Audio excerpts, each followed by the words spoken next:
उधर अमेरिका में एक महिला को 3D प्रिंटेड कान लगाया गया है। दुनिया में ऐसा पहली बार हुआ है कि किसी मरीज को उसकी कोशिका से ही किया गया तैयार 3D प्रिंटेड कान लगाया गया हो। इस ट्रांसप्लांट की घोषणा 2 जून को हुई है। कैसे तैयार हुआ है, कैसे काम कर रहा है और किस तरह ये दुनिया में अपने आप में अलग और पहला मामला है, आपको दिखाते हैं इस रिपोर्ट में।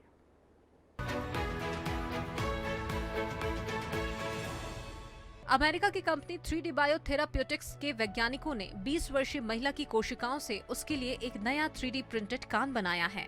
रिसर्चर्स का कहना है कि ये एक बड़ा काम हुआ है और ये तकनीक आशंकाओं पर नहीं बल्कि पुख्ता तौर पर इंसानी शरीर में उपयोग की जाएगी।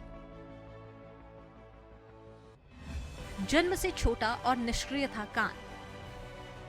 जिस महिला को उसकी कोशिका से बनाया गया 3D प्रिंटेड कान लगाया गया है, उसका दाहिना कान पैदा होते समय ही छोटा और निष्क्रिय था। ऐसा एक खास तरह की दुर्लभ कोजेनिटल बीमारी माइक्रोशिया की वजह से हुआ था। यह क्लिनिकल ट्रायल इस साल की शुरुआत में शुरू किया गया था। इसके बाद उस महिला को कान लगाया गया। अब ये कान लगातार विकास कर रहा है। इसके ऊतक यानी कि टिश्यू सही आकार में बढ़ रहे हैं।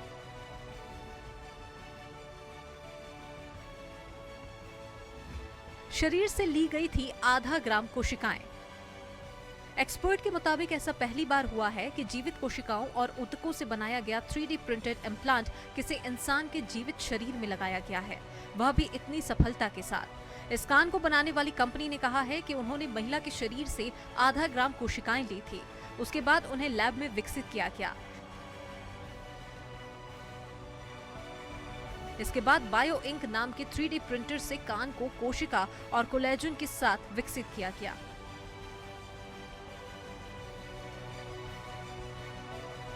कंपनी ने साझा नहीं की तकनीकी जानकारी।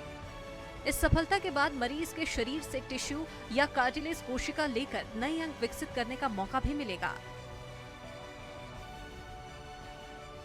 फिलहाल कंपनी के इस प्रोसीजर के संघीय एजेंसियां जांच कर रही है, इसलिए कंपनी सर्जरी और कान विकसित करने की तकनीकी जानकारी शेयर नहीं कर रही है। अब ये होगा भविष्य।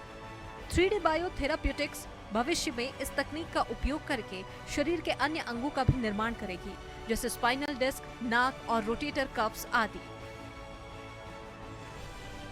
शरीर के अन्य जटिल अंगों का 3D प्रिंट निकालना तो फिलहाल मुश्किल है, लेकिन कॉस्मेटिक सर्जरी में ये काम किया जा सकता है।